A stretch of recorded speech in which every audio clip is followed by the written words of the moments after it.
Hello दोस्तों, आप सभी का स्वागत है अपने प्यारे से YouTube channel study with Hrithik में।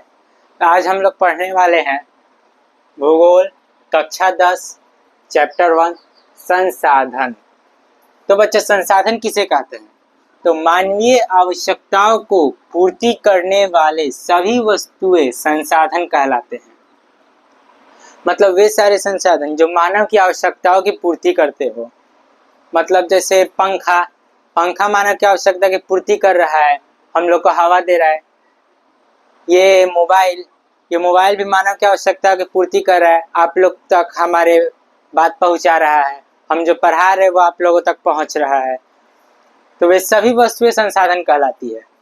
अब जैसे घर हम लोग की आवश्यकता की पूर्ति कर रहा है, हम लोग को सुरक्षित रख रहा है बारिश से, धूप से, तो ये सभी संसाधन कहलाते हैं।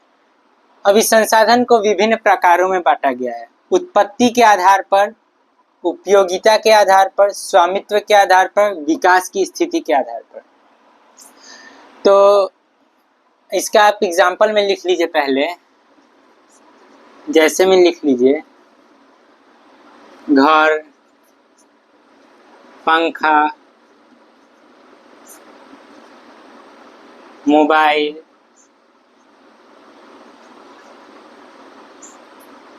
आदि, ये सारे के सारे संसाधन कहलाएंगे।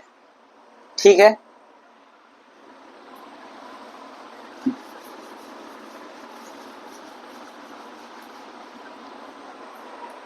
तो देखिए, उत्पत्ति के आधार पर संसाधन दो प्रकार के होते हैं। पहला जो है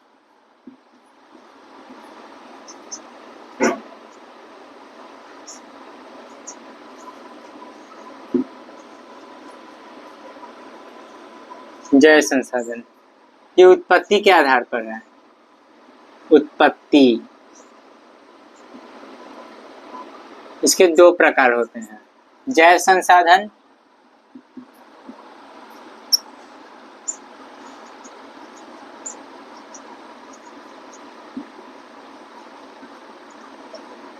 और अजैव संसाधन। तो देखिए, जैव संसाधन के अंतर्गत सभी सजीव आते हैं और अजैव संसाधन के अंतर्गत सभी निर्जीव आते हैं। सभी निर्जीव आते हैं। तो जैव संसाधन के अंतर्गत क्या क्या आ सकते हैं, आप अपने से बता सकते हैं। मनुष्य, जानवर, कीड़े, पौधे, ये सारे के सारे जैव संसाधन, यानी जो श्वसन करते हो, जो प्रजनन करते हो, ये सारे के सारे जैव संसाधन के अंतर्गत आएंगे। तो इसमें हम लोग लिख सकते हैं मनुष्य,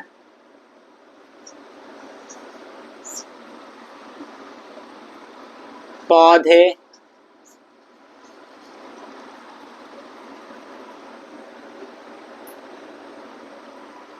इत्यादि, ये सारे के सारे जैव संसाधन के अंतर्गत आएंगे। इसमें और भी लिख सकते हैं वनस्पति और पशु इत्यादि, इसके अंदर आप सब लिख सकते हैं। यानी जो श्वसन करते हो, जो प्रजनन करते हो, वह सारे के सारे जैव संसाधन के अंतर्गत आ जाएंगे। और अजैव संसाधन की अगर बात करें तो इसमें सभी निर्जीव आते हैं। जैसे इसमें आप लिख सकते हैं पंखा, टेबल, मोबाइल इत्यादि, आप इसके अंतर्गत लिख सकते हैं। चलिए, तो अब बढ़ते हैं आगे। अब उत्पत्ति के आधार पे तो हम सभी के सभी देख लिए हैं। उत्पत्ति के आधार पे तो हम सभी के सभी देख लिए हैं। अब चलते हैं उपयोगिता के आधार पर।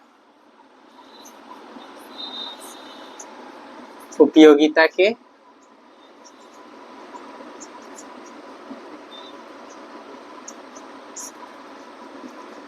आधार पर। तो बच्चों, उपयोगिता के आधार पर कौन कौन से संसाधन होते हैं? नवीकरणीय संसाधन और नवीकरणीय संसाधन। तो नवीकरणीय संसाधन उन संसाधनों को कहते हैं जिसका पुनः पूर्ति हम लोग करें। चलिए अब उपयोगिता के आधार पर देखते हैं। नवीकरणीय संसाधन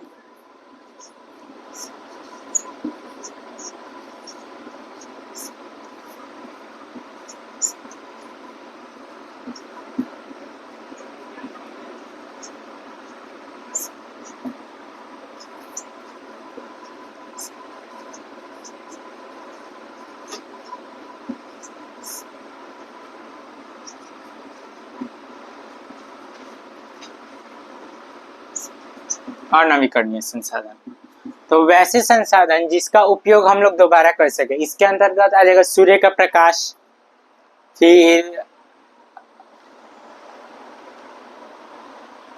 सूर्य का प्रकाश आ जाएगा। देखिए वैसे संसाधन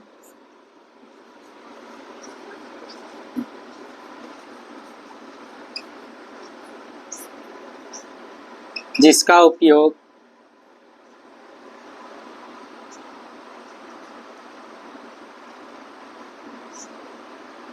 दोबारा हो सके, दोबारा होए, तो इसका में आप लोग जैसे में लिख लीजिए,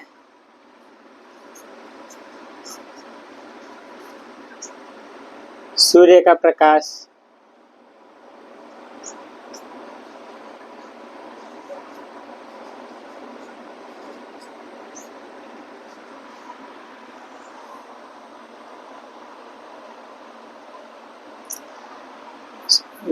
विद्युत जल, विद्युत, फिर आई जो हवा से बिजली बनती है, विंड मिल, ये सारे के सारे नवीकरणीय संसाधन में आ जाएंगे। विद्युत,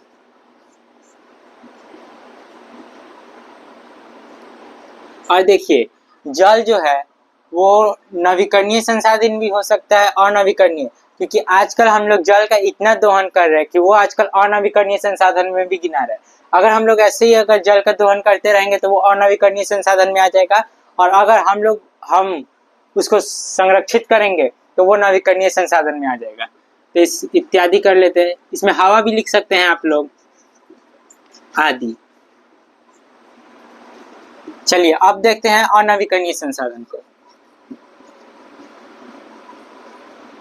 तो अनवीकरणीय संसाधन में हो जाएगा इसका उल्टा, वैसे संसाधन जिसका पुनः पूर्ति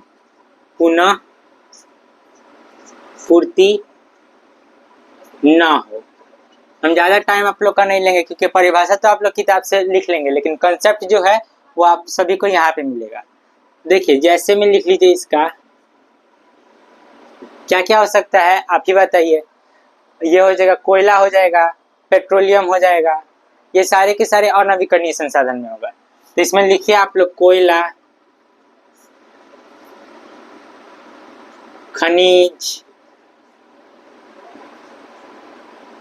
पेट्रोल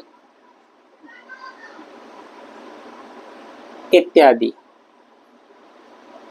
इत्यादि, ये सारे के सारे अनवीकरणीय संसाधन में हो जाएगा। तो चलिए अब देखते हैं हम लोग स्वामित्व के आधार पर संसाधन।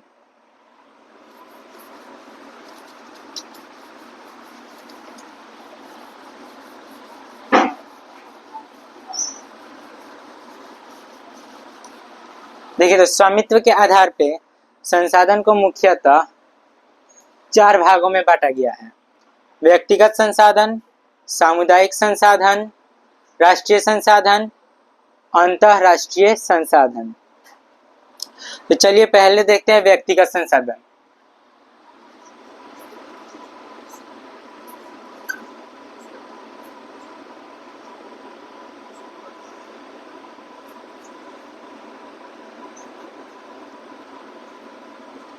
व्यक्तिगत संसाधन, व्यक्ति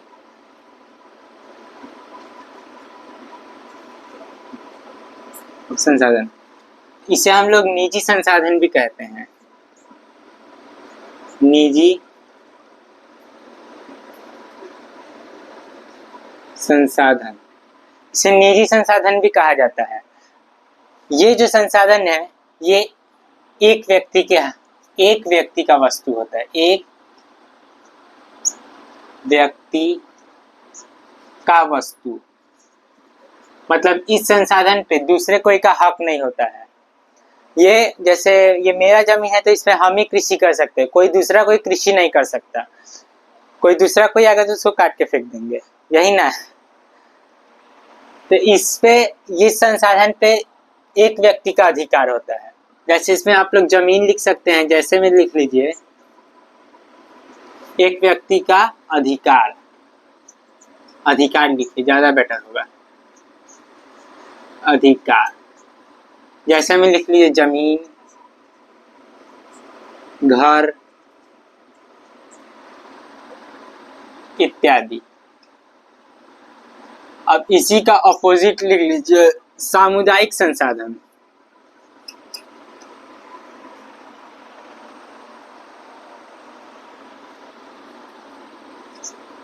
सामुदायिक संसाधन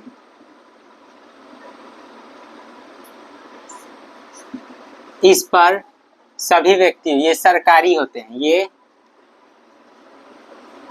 सरकारी होते हैं, इस पर सभी व्यक्तियों का अधिकार होता है। सभी व्यक्तियों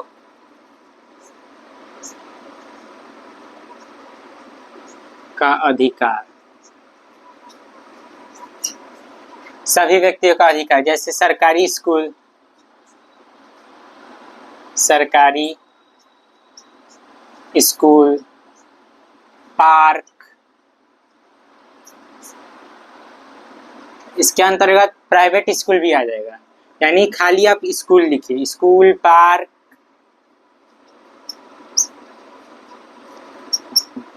इस बिजली भी हो जाएगा इसके अंतर्गत।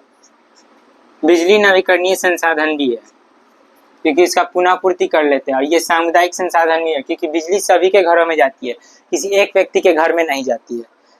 ठीक है बच्चों, आज के लिए बस इतना ही। इसका पार्ट 2 हम जल्द ही लेके आएंगे। ऐसे ही मजेदार फैक्ट्स जानने हैं, मजेदार वीडियो देखने हैं, आपको क्लास 10th का पूरा कोर्स यहीं पे मिलेगा। तो मेरे चैनल को लाइक कीजिए, शेयर कीजिए।